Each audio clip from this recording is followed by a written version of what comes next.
김광덕 목사가 쓴 물매와 조약돌.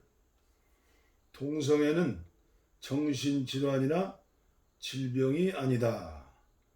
세계보건기구 WHO의 선언이죠. 2016년 9월 16일 제 블로그에 올린 38번째 글입니다.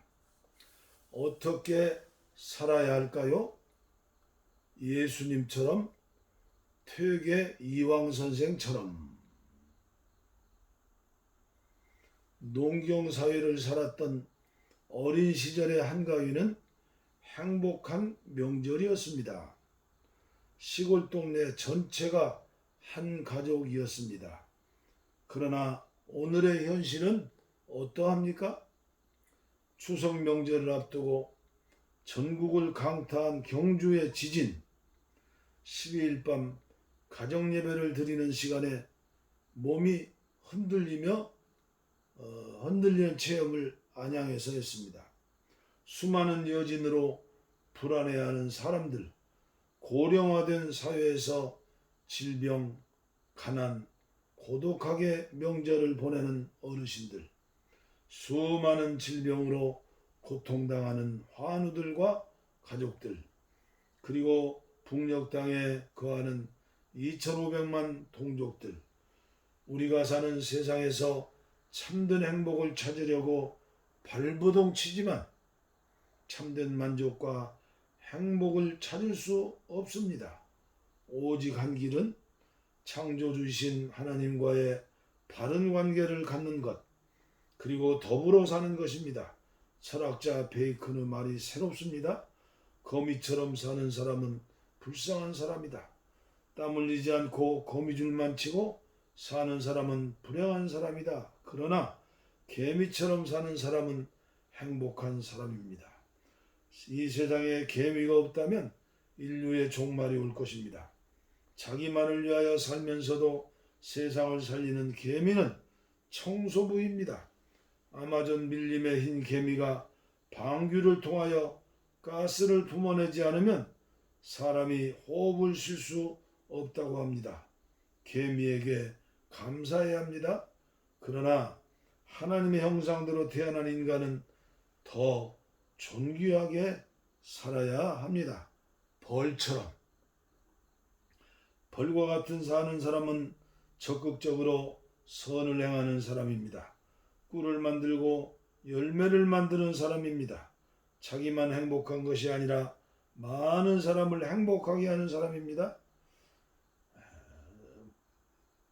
신문에서 좋은 글을 발견했습니다. 저에게는 하나님의 말씀으로 들리기 때문에 읽으면서 회개하고 결단하는 것입니다. 곽병찬의 향원 익청에서 소개하는 퇴계 이황, 1501년부터 1570년의 아름다운 이야기입니다. 어떻게 살아야 할까요? 이렇게 살 수 없을까요? 퇴계가 강조해온 덕목의 하나가 일체경지였다고 합니다. 일체경지, 공경할 경자네요. 세상의 모든 생명을 똑같이 사랑하고 공경하라입니다. 퇴계는 이렇게 배우고 이렇게 살고 이렇게 가르쳤습니다. 말로, 글로, 삶으로 가르친 것입니다. 가부장 신분의 질서 속에서 사회의 최하층을 이루는 건 종과 천민, 특히 남성의 부속품으로 여기던 여성들이었습니다. 퇴계는 이들을 사대부 혹은 권력자와 똑같이 공경했다. 그에게 종 학덕과 그 아이의 생명은 손주와 손주 며느리, 그리고 훗날 종손의 생명만큼이나 소중했다. 권씨는 뒤늦게 연년생으로 아들과 딸을 낳았다. 권씨는 아들을 낳고 불과 6개월 만에 딸이 들어서면서 그나마 부족했던 젖이 나오지 않게 됐다. 암죽으로 겨우겨우 연명했지만 아들은 날로 날로 쇠약해졌다. 마침 종택의 하녀 학덕이 출산을 했다. 손자는 할아버지에게 간곡히 부탁했다. 증손주 이 저더미로 학덕을 보내주십시오. 종이란 집안에 딸린 재산 목록 가운데 하나였던 시절이었으니 예사로운 부탁이었다. 그러나 선생이 손주에게 보낸 답은 이렇다. 네가 좌우명처럼 읽고 배운 근사록은 다른 사람의 자식을 죽여서 내 자식을 살리는 것은 몹쓸 일이라고 가르친다. 모름지기 배운 대로 실천하지 않는 건 선비가 할 일이 아니다. 맏 증손자 창량은 시름시름 앓다가 두 돌이 갓 지나서 세상을 떴다. 그런 퇴계를 권씨는 원망하지 않았다. 오히려 가르침과 실천을 더욱 존중했다. 퇴계에 이어 시아버지, 남편이 차례로 세상을 뜨고 오래자나 임진왜란까지 닥쳤을 때 집안의 대소사를 관장하던 피난 중에 퇴계의 저작물을 지키는데 온몸을 바쳤다. 지금도 퇴계의 저작물을 보고 배울 수 있는 것은 권씨의 이런 덕분이었다. 참 대단하네요. 미친년은 예나 지금이나 가장 천한 존재의 이름이다. 그런 일을 거두어 정부인으로 삼아 극진히 섬긴 이가 또한 이퇴계이다. 이황 선생이요. 그는 첫째 부인 허씨와 결혼해 27세에 사별했다. 3년 뒤 둘째 부인 안동권 씨를 맞이했다. 권씨는 정신이 온전치 못했다. 권씨는 예안의 유배 중이었던 권질의 딸이었다. 권씨 집안은 연산군 때부터 중종 때까지 여러 사화에 휘말려 권주 부친, 권전 동생과 그 부인 그리고 권질이 줄줄이 재앙을 당했다. 그 재앙 속에서 권씨는 혼자 혼이 나갔다. 권질은 평소 잘 알던 퇴계를 예안으로 불렀다. 두 차례 사화로 내 여식은 혼이 나가 온전치 못하네. 이미 혼기도 넘겨버렸네. 저 아이를 두고 어찌 눈을 감겠는가? 내 딸을 데려가 주시게나. 퇴계는 한동안 골몰이 생각하다가 이렇게 말했다. 어머님께 아뢰어 승낙을 받고 곧 예를 갖추어 혼인을 치르겠습니다. 결혼 후에 난처하게 만드는 일이 많았다. 제사상 위에 대추를 집어먹고 제사상 제상에서 떨어진 배를 치마폭에 숨겨 나오거나 그러나 한 번도 꾸짖거나 외면치 않았다. 사별할 때까지 16년간 그의 따뜻한 바람막이가 되어 주었다. 권씨가 세상을 떠나자 퇴계는 첫째 부인 허씨의 소생의 아들들에게 친모상처럼 심요살이를 하게 했으며 자신은 권씨의 묘지가 보이는 곳에 초막을 짓고 1년 넘게 무덤을 지켰다. 장인도 깍듯이 모셨다. 자신의 초당 당호를 사락정을 아우로 삼았다. 사락정, 4가지 즐거움이 있는 집이란 얘기죠. 퇴계는 손주 안도가 장가갈 때 이런 내용의 편지를 넣어주었다. 부부는 남녀가 처음 만나 세계를 창조하는 것이다. 부부는 가장 친밀한 사이이므로 더욱 조심해야 하며 바르게 행해야 한다. 중용에서 군자의 도가 부부에게서 발단되도록 하는 것은 이 때문이다. 최근에 동성애에 대한 신간이 출간되었습니다. 21세기 퇴폐문화병인 동성애에 대한 35명 전문가들에 의한 포괄적인 진단서로 책 이름은 동성애와 21세기 문화 충돌입니다. 35명의 전문가들은 모두가 한국교회를 대표하는 석학들입니다.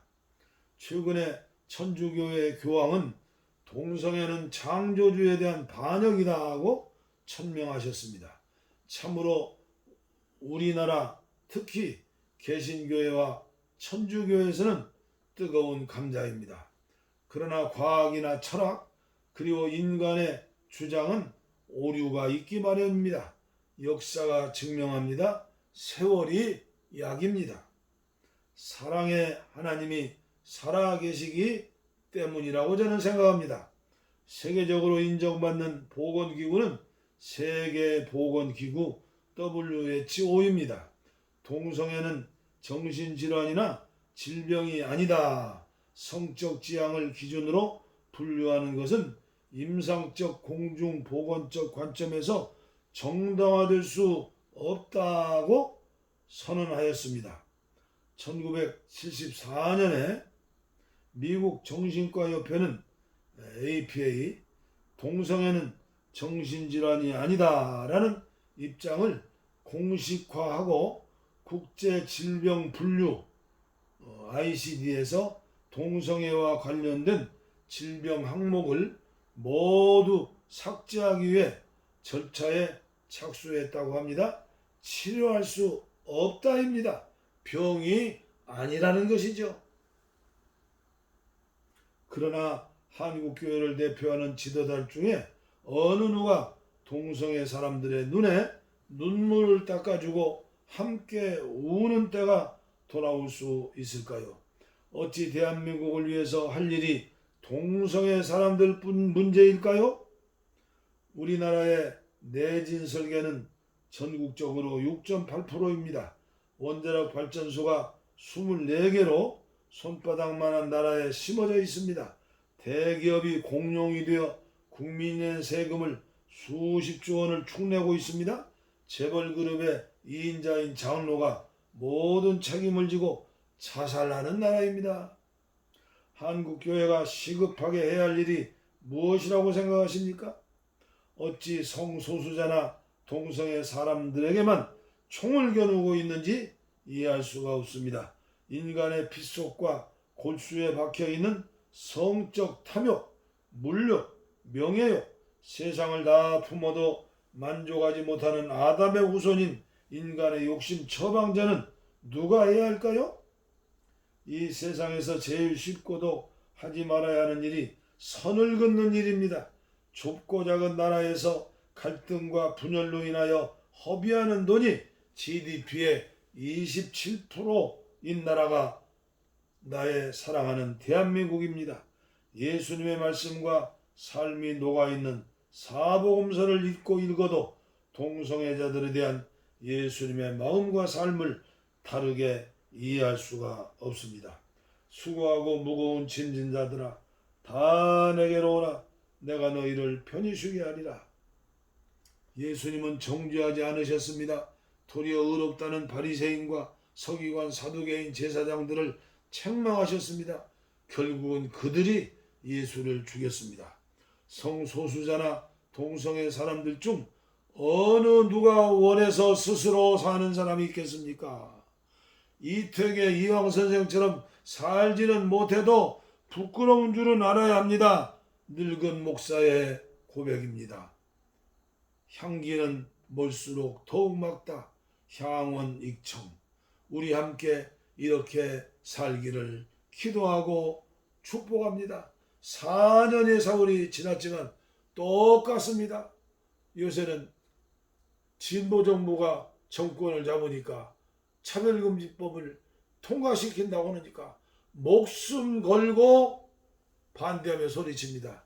6.25 집회 때는 심지어 어마어마하게 큰 대형교회 목사가 영락교회 집회에서 왜 70년 동안 대한민국이 통일되지 못했느냐? 왜 하나님이 통일을 시켜주지 않았느냐? 동성애자들의 죄악뿐이다. 무시기가 용감한 거죠. 한국교회에서 언제나 이 문제가 해결될까요? 기도밖에 할 수가 없습니다. 우리 함께 기도합시다.